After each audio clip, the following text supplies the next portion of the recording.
tantara voalohany toko 10:17. Tena raharan'Andriamanitra izany fifandraisana amin'ny maty izany. Andeha ho fantarintsika ary ny fitsanganana amin'ny maty. Raha zay ny fahafatesana, raha zay ny fiainantsika, raha zay ny helo. Andeha ho fantarintsika ny atao hoe fitsanganana amin'ny maty. Misy anankiroa ny fitsanganana amin'ny maty raha amin'ny soratra masina no jerena. Ny fitsanganana maty amin'ny voalohany dia vatana ho velona ary io mety iseho amin'ny alalan'ny fahagagana ny amin'ny fananganana izay ataon'ny olona na Jesosy Kristy io. Dia hitantsika ao amin'ny Jaona izany toko 2:7 ka hatramin'ny 4:7. Eo zany manangana olona Jesosy Kristy, manangana olona miseho amin'ny fitsanganana hito ambonin'ny tany.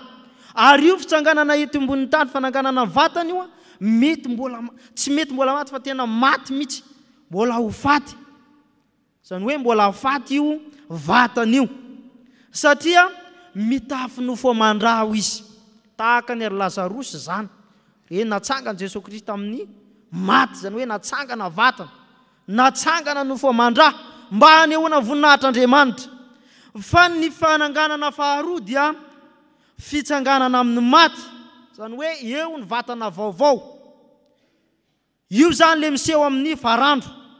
Ny vatana vaovao no miseho eo, zany hoe amin'ny farandro, ary ny mpino no mahazo an'io. Eo ny fitsanganana faharoa.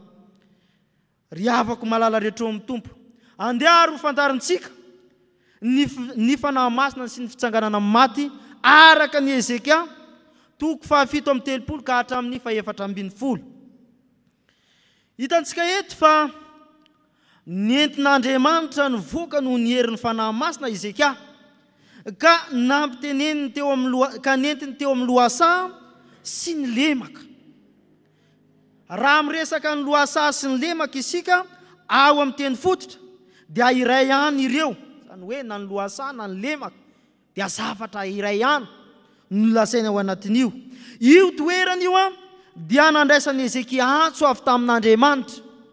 Io toerana anankiray io, zany hoe toerana lemaka sady lohasaha. Teo Ezekia nandray antso avy tamin'Andriamanitra. Hitantsika amin'ny Ezekia toko 7:12 izany. Tao anatin'io Ezekia no nentin'Andriamanitra, no nentiny fanan'Andriamanitra tamin'io lohasaha io. Ary io lohasaha io dia feno taolana, zany hoe feno taolana maina. Io lohasaha nitondran'Andriamanitra ny Ezekia io. Ary teo nitondrasan'Andriamanitra ny Ezekia mba haninona? Mba hanehoan'Andriamanitra ny voninahiny. Manoloana izany Ezekia dia hitantsika eto fa asehony Ezekia fataitra izy, zany hoe ao anatin'ny fahatairana izy eto, anatin'ny fahatairana tanteraka, satria tsy ilay taolana akory no mahataitra azy, fa amin'ny mahampisorona azy, zany hoe amin'ny mahampisoron'Andriamanitra azy. Io zany no nahataitra azy, satria tsy tokony olona hipentipentina izany taolana izany, ny mpisorona teo amin'ny zanak'Israely. Kanefa entin'Andriamanitra eo amin'ny taolana ny Ezekia, zany hoe matahatra ho voaloto Ezekia, ary zay mahatonga azy eto natahotra izy, satria ny fombafomba mpisorona dia mifanohitra amin'izany. Hitantsika ao amin'ny Levitikosy toko 2:20, 1 ka hatramin'ny 4 izany, mifanohitra amin'izany ny fomba mpisorona. Kanefa asehon'Andriamanitra eto dia mifanohitra amin'izay ny zavatra hitan'ny Ezekia, satria Andriamanitra mihitsy no nanatona azy, nanatona any Ezekia, ary niteny izy ry zanak'olona, moa mety ho velona va ireto taolana ireto? Mety gagagaga isika raha isika teo amin'ny toeran'ny Ezekia, eo misy taolana maina, mety ho velona va? Valin'izay raha isika no namaly, enina tsia zay no valy. Fa eto zany Ezekia tena namaly ampanetenteny ny amin'ny hoe ianao no mahalala an'izay. Jehovah tompo ianao no mahalala an'izany, zany hoe tena feny fanetenteny ny valy ny tenin'ny Ezekiely. Tena feny fanetentena ny valy tenin'ny Ezekiely. Ary zay nahatonga azy baikon'Andriamanitra. Zay nahatonga azy baikon'Andriamanitra eto. Manaova faminaniana ary ianao ny amin'ireo taolana maina ireo, ny amin'ireo taolana ireo. Lazao azy, eno ny tenin'ny Jehovah. Eno ny tenin'ny Jehovah. Zany hoe handray anjara ny amin'ny famelomana ireo taolana maina ireo Ezekiely. Handray antsara ny amin'ny famelomana, iaraka amin'Andriamanitra, miaraka amin'ny fanan'Andriamanitra. Hiteny sy hanambara izay nolazain'Andriamanitra taminy. Ahoana ary nolazainy? Ahoana ary nolazain'Andriamanitra taminy? Asiako fofinaina miditra amin'ireo, ho fatorako ozatra amin'ireo, ary ampaniriko nofo ka horakofako ohatra ianao. Asiako fofinaina ianareo ka ho velona amin'ireo izay taola. Dia eto zany no tenen'Andriamanitra ny amin'ny Ezekia, ka mampiseho izy ny amin'ny fiaraha-miasa eo amin'Andriamanitra sy ny olona. Zany hoe ity andalan'ny soratra masina, ity soratra masina azy hitantsika ity, dia mampiseho fa miara-miasa amin'olona Andriamanitra, miara-miasa amin'ny mpanompony Andriamanitra. Ary zany mahatonga azy eto miteny miara-miasa mba hahatonga famelomana ireo taolana ireo indray. Vokatra izany ry havako dia tafaverina ny vatan'ireo. Zany hoe nanana vatana vaovao, nanana vatana vaovao ireo taolana ireo. Fa tsy nisy fofinaina, tsisy fofinaina. Nanana vatana vaovao fa tsisy fofinaina. Ohatra ny hafahafa izany. Ka eto indray Andriamanitra dia mibaiko azy mamina indray ny amin'ny fofinaina, ka lazao aminy tongava amin'ny vasan-tany efatra, tongava amin'izao tontolo izao ny fofinaina mba hamelona. Ny fofinaina izay lasaina eto dia tsy fofinaina tahaka ny fofinaintsika zao, fa fanahy io, fanan'Andriamanitra, fanahy masina. Ary ny taolana izay lasaina eto tsy taolana maina izay hitantsika, fa zanak'Israely izay tondrona eo. Zanak'Israely izay babo tany Babilôna, izay efa verina nandritra ny 4 taona, izay efa tsy nalala n'Andriamanitra 4 taona, dia nomen'Andriamanitra indray ny fofinaina mahavelo. Nomen'Andriamanitra indray ny fanan'Andriamanitra. Nomen'Andriamanitra indray ny vatana vaovao.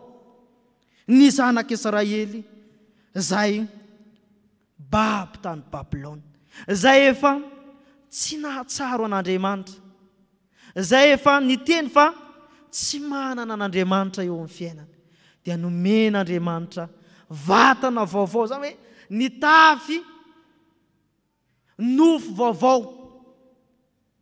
nitafy fanahy vaovao. Zany hoe ny fanahy maloto, ny fanahy ratsy izay nananany teo aloha dia noravan'Andriamanitra. Noravan'Andriamanitra izany. Ka eto dia ampidin'Andriamanitra indray ny fanahiny mba hamelona azy ireo, mba hamery azy indray ny amin'ny azahoany fofinaina indray. Ry havako malala rehetra ao amin'ny Tompo, mitodika amintsika izany tenin'Andriamanitra izany. Isika kristiana, isika fiangonana, isika no zanak'Israely.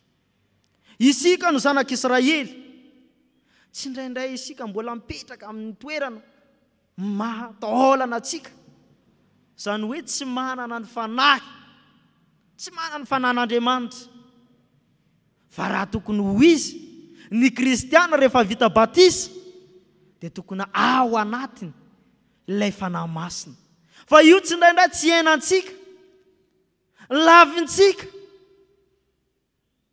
lasa taolana, lasa taolamaina, lasa tsy manana vatana vaovao, tsy manana fofinaina vaovao, tsy manana ny fanan'Andriamanitra isika. Tsy indraindray tsy hita taratra eo amin'ny fiainantsika ny fananantsika izany fofinaina omen'Andriamanitra izany. Ny fananantsika izany fanan'Andriamanitra izany tsy hay mampiavaka antsika amin'izao tontolo izao. Ohatra ny mitovy ihany, tsy hita taratra eo amin'ny fiainantsika fa manana ny fanan'Andriamanitra ve ireny. Ny olona manana ny fanan'Andriamanitra tokony hanahaka an'Andriamanitra satria zanak'Andriamanitra izy. Fa tsy indraindray tsy hita taratra eo amin'ny fiainantsika izany zavatra izany.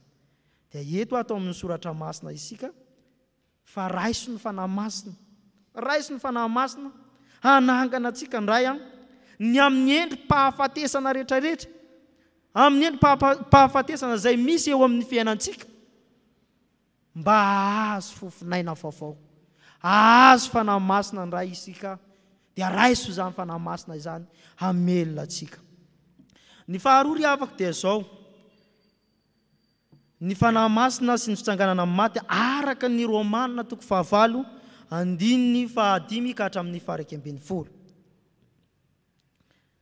Ny saina fehezin'ny fanan'Andriamanitra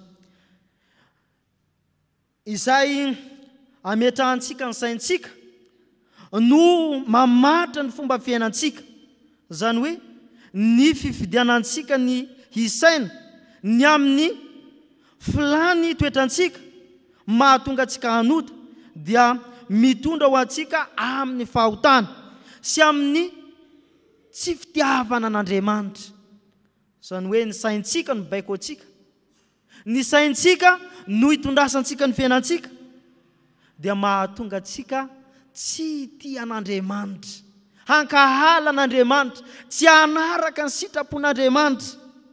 Ary ny fifidianantsika hankatoa an'Andriamanitra, hankatoa ny fanahy masina kosa dia mitondra ny amin'ny fankatoavana sy ny fihavanana amin'Andriamanitra. Zany hoe ny olona mankatoa an'Andriamanitra, ny olona mankatoa ny fanahy masina dia mahay mihavana amin'Andriamanitra, mahay mifandray amin'Andriamanitra. Ary hitantsika eto fa tsy safidy ny marimaritra iraisana. Zany hoe tsy indraindray eo amin'ny fiainan'ilay olona dia eo izy sady tsy ato ny tsy ato, zany hoe fiangonan'ny Laodikia, sady tsy mafana no tsy mangatsiaka. Dia eo zany tsy safidy io. Fa ny saintsika kristiana, ny saintsika fiangonana, mila fehezintsika, mila manaiky isika fa tokony ho fehezin'ny fanahy masina. Zany hoe ny saintsika tokony fehezin'ny fanahy masina, satria olona mankatoa ny fanahy masina isika dia mba misaina an'Andriamanitra, mankatoa n'Andriamanitra antsika ao anatin'izay. Zany hoe tsy misaina zavatra ankoatra ny sitrapon'Andriamanitra, tsy misaina zavatra hafa ny sitrapon'Andriamanitra, fa saina fehezin'ny nofo kosa dia rakotry ny nofo. Zany hoe zavatra ny nofo ihany no fantana. Ary tsy mahagaga isika raha mahita reny olona izay tsy mahalala ny zavatra ara-panahy, fa ny nofo ihany ny fantana. Zany hoe zavatra hitany masony ihany, ny zavatra izay maso azy ihany eo amin'ny fiainany, zany ihany no hitany, tsy mahagaga izany. Zany hoe fehezin'ny filana, ny olona tsy ara-panahy. Ny olona tsy ara-panahy dia fehezin'ny filana. Ary maro ny olona ny tratran'izany zavatra izany. Ny fahafenoan'ny fanahy masina dia mahatonga ny olona hitoetra ao amin'ny fanan'Andriamanitra. Zany hoe mifehy ny fiainany. Zany hoe io fanahy masina izay mitarika azy no mifehy ny fiainany, ka mahatonga azy hanao izay araka ny sitrapon'Andriamanitra. Arifana ny Kristy io dia vela ao anatin'ny olona izay mahatoky azy, izany hoe ao anatintsika kristianina. Ary io ny mibaiko antsika, satria ao anatintsika ny fanan'Andriamanitra dia izay ataontsika dia tahaka ny ataon'ny Kristy. Tahaka ny ataon'ny Kristy, satria hitantsika eto fa ny fanan'Andriamanitra dia izay nanangana ny Kristy tamin'ny fahafatesana, tamin'ny maty. Dikan'izay izay zavatra ataontsika, izany hoe faresin'Andriamanitra ny fahotana. Ary izy no nandefa ny fanahy masina tamintsika mba hananantsika ny fiainana maha-kristiana.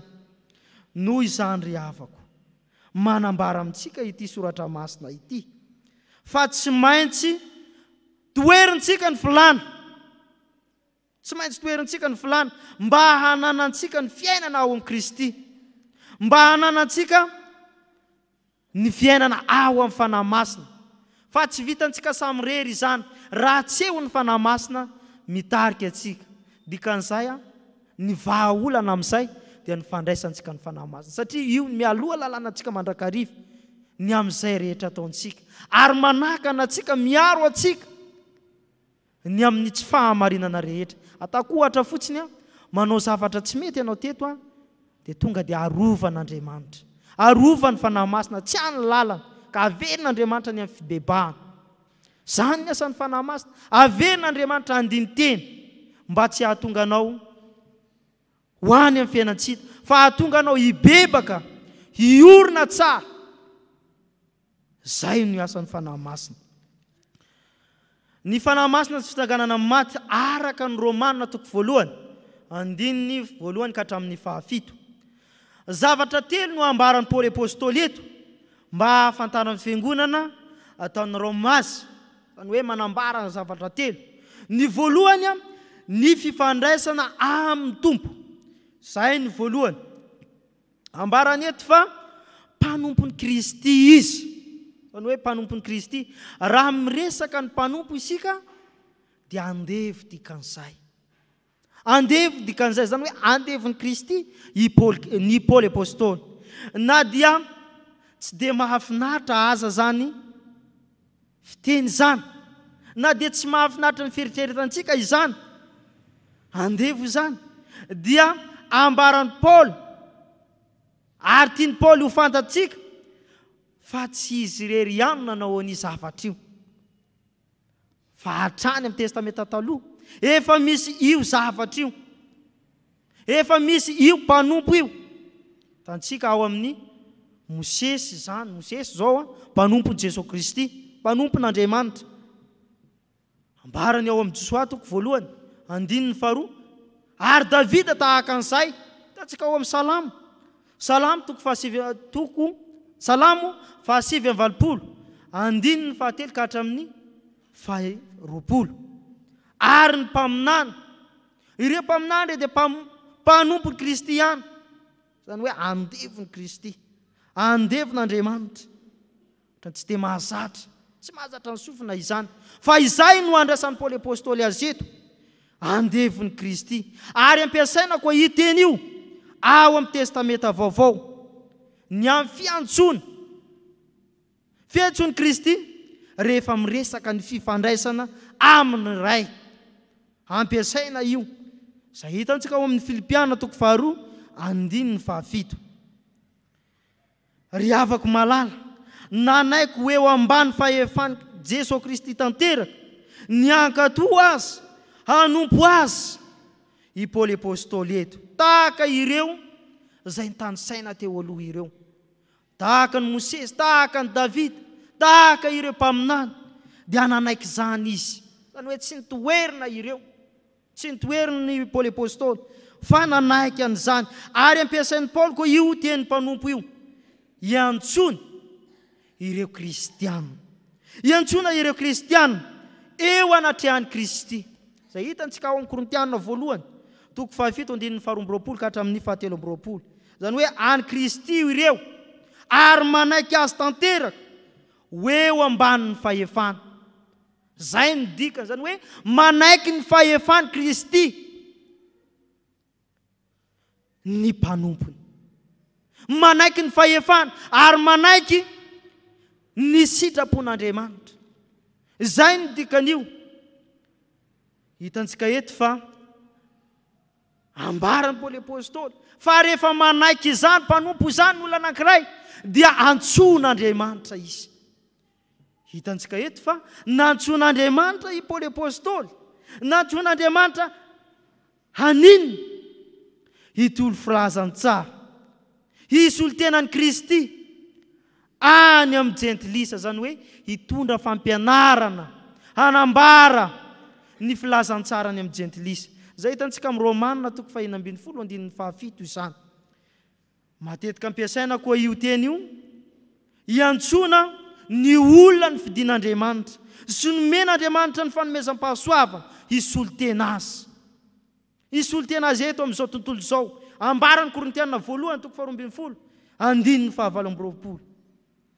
Jesosy dia miantso. Niantso ny Paoly apôstôly teo anivon'olona, teo anivon'ny fivavahana, teo anivon'ny fahefana, hoe nanana ny lazany, nanana ny maizy azy i Paoly apôstôly, ary nantson'Andriamanitra izy ho mpanompony, ary nanaiky zany izy, na dia teo aza ireo zavatra ireo, fa nanaiky ho mpanompony izy, hanokantena ho azy, hanompo azy. Noho izany antson'Andriamanitra izany, satria niraisy no fahafatesana ireo zavatra ireo, noraisy no fahaverezana ireo. Satria raha fahafantarantsika zany Paoly zany, araka ny soratra masina, dia olona nanenjika ny fivavahana izy, olona tsy nankatoan'Andriamanitra izy, tsy nankatoan'i Jesosy Kristy ka nanenjika azy, ary nanenjika ireo mpianatra Jesosy Kristy, zany hoe apôstôlin'ny Kristy. Dia eto antson'Andriamanitra izy hiala amin'ny fahafatesana, zany hoe ny tsy fahafantarany ny fiainana tsy hita, ho aty amin'ny fiainana vaovao, zany hoe manana ny fiainana vaovao, dia ny hanaiky ny famonjen'i Jesosy Kristy. Ry havako malala rehetra ho mitombo. Taomina koa isika anio, na dia eo aza ny maizy azy atsika, eo amin'ny firenena, eo amin'ny fiarahamonina izay misy atsika, dia nantsony tompo isika, haniny hitoro ny filazantsara, hitoro ny filazantsara, fa mila manaiky isika fa ambany fahefany Kristy, mila manaiky isika fa mpanompony Kristy. Dia antson'Andriamanitra amin'izay isika, antson'Andriamanitra hanambara ny filazantsara, antson'Andriamanitra hitory an'i Kristy amin'izay olona mbola tsy mahalala. Satria any Roma izy no mitory ny filazantsara, zany hoe ny jentilisa izay mbola tsy mahafantatra, izay tsy mahalala n'Andriamanitra. Eo amin'ny fiarahamonina izay misy atsika mety maro ny olona tsy mahalala, tsy mahafantatra ny momba an'izany Jesosy Kristy izany, tsy mahalala fa izany Jesosy Kristy izany dia nandresy ny fahafatesana, ary izany fandresen'i Jesosy Kristy tamin'ny fahafatesana zany dia omeny ny olona, omeny ny olona mba hahatonga ny olona hanana fiainana vaovao ao amin'ny fanjakan'Andriamanitra. Isika ireto nantson'Andriamanitra, ho iraka Andriamanitra hanatanteraka izany asan'Andriamanitra izany, hanatanteraka izany fanambarana ny filazantsara ny Jesosy Kristy izany. Fen'izany ry havako dia zao, ny herin'ny fanahy masina ry havako no mahatonga ny olona hanana aina vaovao sy hery vaovao ka manosika azy hiara-iasa amin'ny tompo. Koa raiso ry havako, ny fanahy masina izay efa nomen'Andriamanitra atsika, hanangana atsika ny amin'ny endrim-pahafatesana rehetra izay misy eo amin'ny fiainantsika, mba hahatonga atsika ho mpandresy eo amin'ny fiainana, ary eo amin'izao tontolo izao ka hatrany an-danitra. Dia ho an'Andriamanitra ireny voninahitra, ho antsika kosa ny fiadanana. Amen.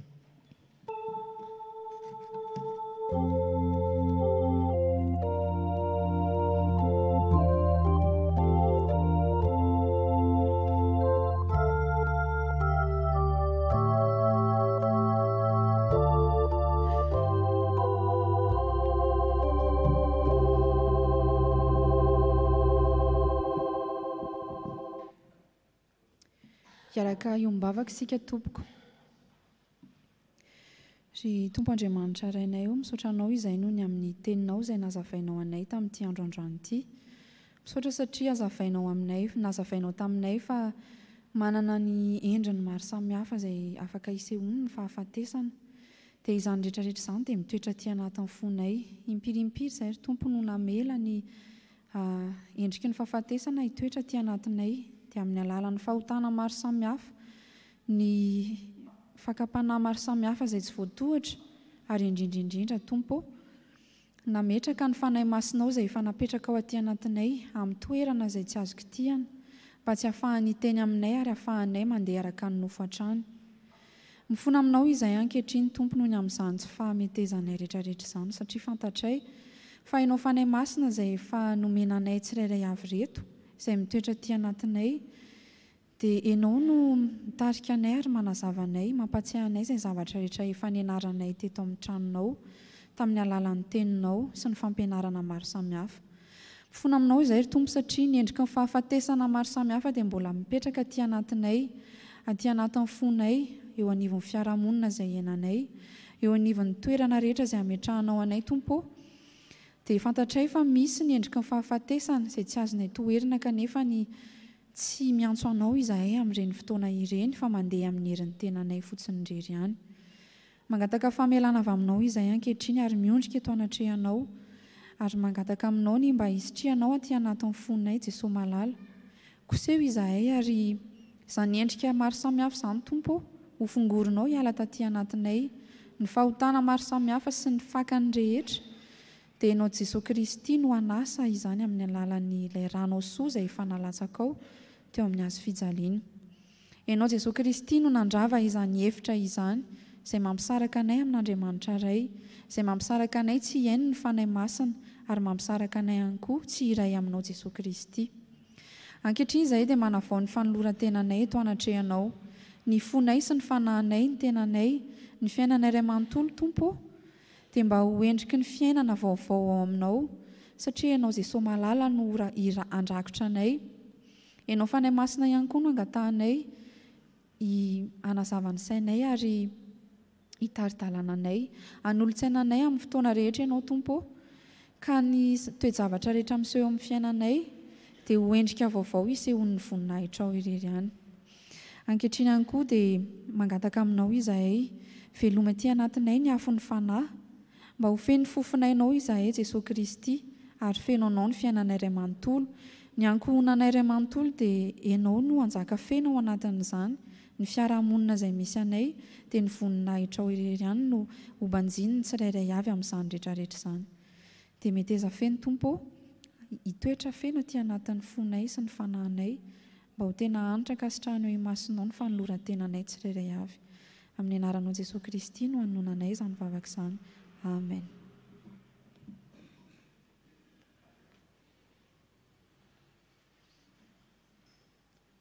Miara-mitsangana isika ry havana handray ny teny famelan-keloka. Hoy ny tenin'Andriamanitra izay manambara ny famelan-keloka atsika manao hoe: raha velona koa aho, hoy Jehovah Tompo maro, dia tsy sitrako ny hafatesan'ny ratsy fanahy, fa ny elan'ny ratsy fanahy amin'ny lalany, mba ho velona izy. Fa toy izao ny tiavan'Andriamanitra izao tontolo izao, nomeny ny zanan'ilay tokana mba tsy ho very izay rehetra mino azy fahanana fiainana mandrakizay. Amen. Ambarary fa voavela ny elokareo noho ny anara-masina, miteraha ny Tompo manao hoe: sambatra ny olona izay voavela ny elony, sy voasarona ny fahotana, sambatra ny olona izay tsy sain'i Jehovah eloka, ary tsy misy fitaka amin'ny fanahiny. Amen. Afaka mipetraka ianareo ry havana.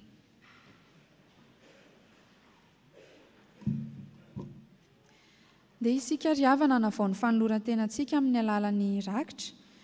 Ataontsika eo am-panatazana ny rakitra ny hira FFPM 2:30.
Alaka hitsangana isika nolotra nydrakitra amin'ny alalan'ny hira ry tompony Arenao.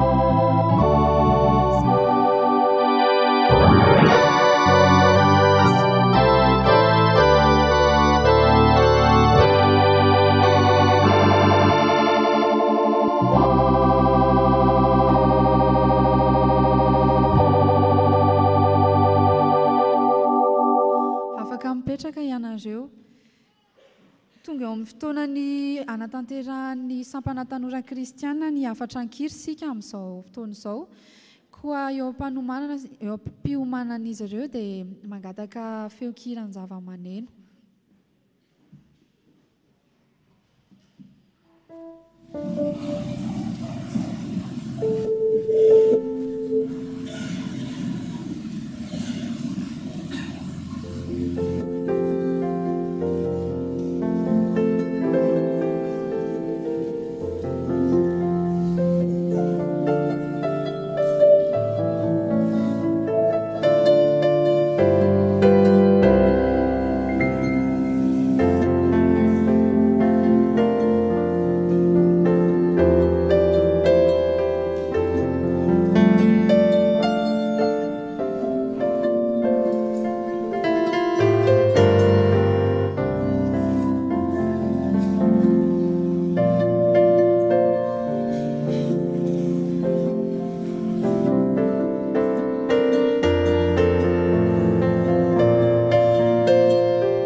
Fitiavan'Andriamanitra mifiraisana amin'ny fanahy masina.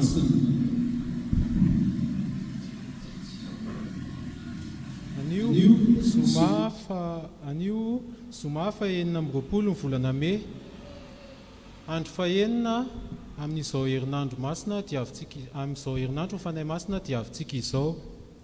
Andro fahenina fa efa nahita loha hevitra fitotsika teto raha nanatrika teto daholo nanomboka ny andro alahady mandra-pahatonga ny andro anio.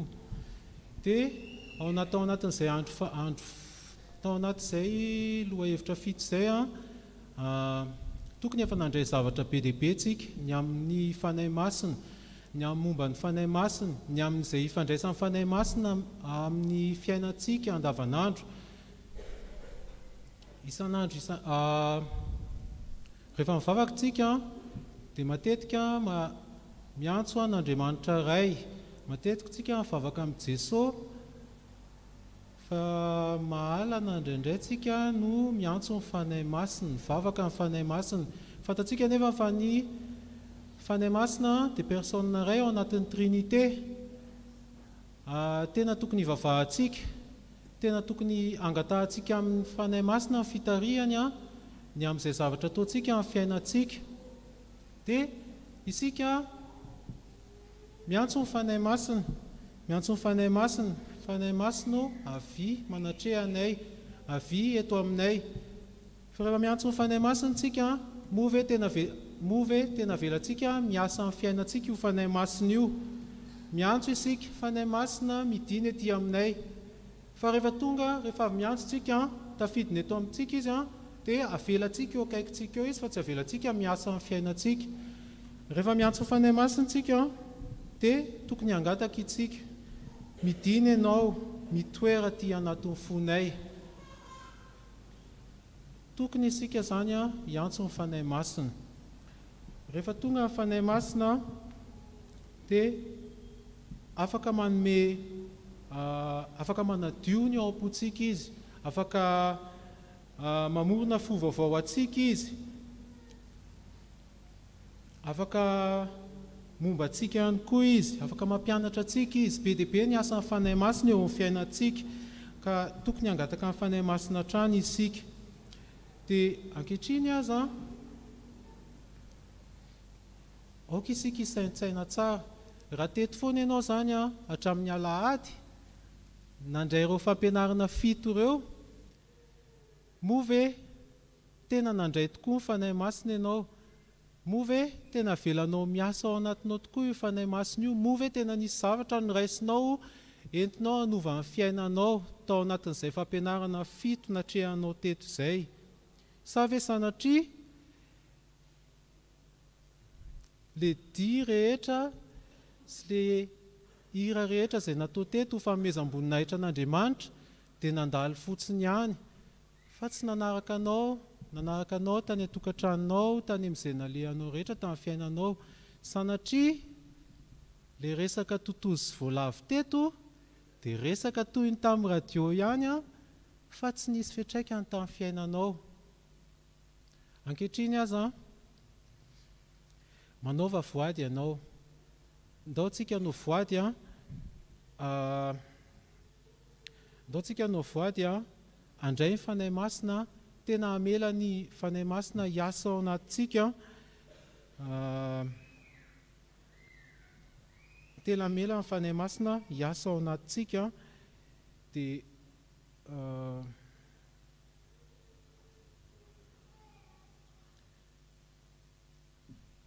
tena hamela ny fanay masina hiasa ao anatintsika.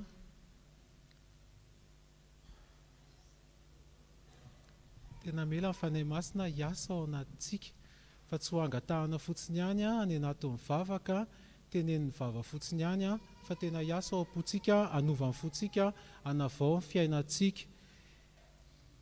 Ianao ve eo amin'ny fiainanao miasa ianao, manana fikasanao ianao, manana fanirianao ianao ro zavatra rehetra reo ve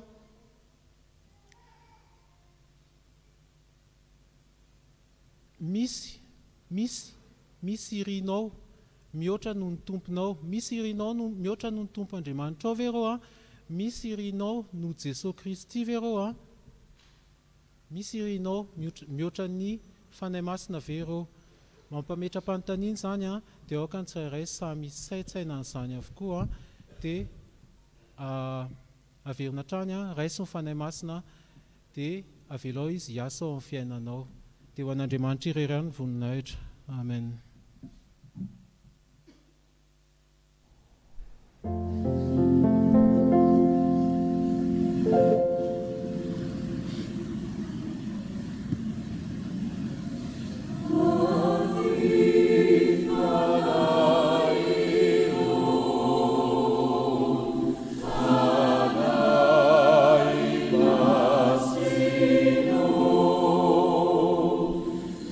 Vedi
Enady isorantsika ny tompo any amin'ny zavatra rehetra izay nasehony tamintsika indrindra ny tamin'ity andidia ny tamin'ny herinandro lasa rehetra dia isorantsika n'Andriamanitra dia ho tariany fanahy masina tokoa isika ry havana any amin'ny zavatra rehetra dia izy tokoa no ombantsika n'olon-tsaina hitarika any amin'ny zavatra rehetra dia etỳ am-pamaranana ry havana dia raha namarika isika dia tsy nanatrika antsika teto ny ray aman-drenitsika révérend docteur Rakotsafy Mikael noho ny andraikitra maro samihafa izay nitontona tao anatin'ity herinandro ity na ny hiraka avy any amin'ny foibe FJKM izany na ny hiraka teo anivon'ny ministera dia mitondram-bavaka isika ry havana ho an'ny ray aman-drenitsika ny amin'ny azony mahefa ireny adidy sy andraikitra izay sahany ireny. Andeha hitsangana isika handray ny tsodrano.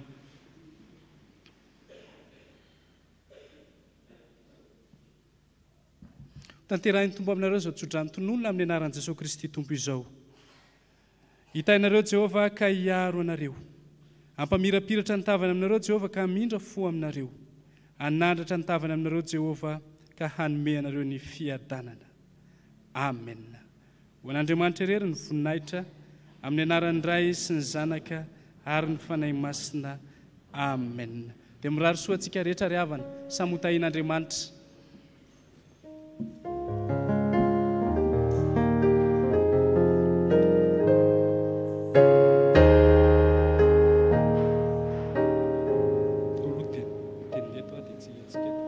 you.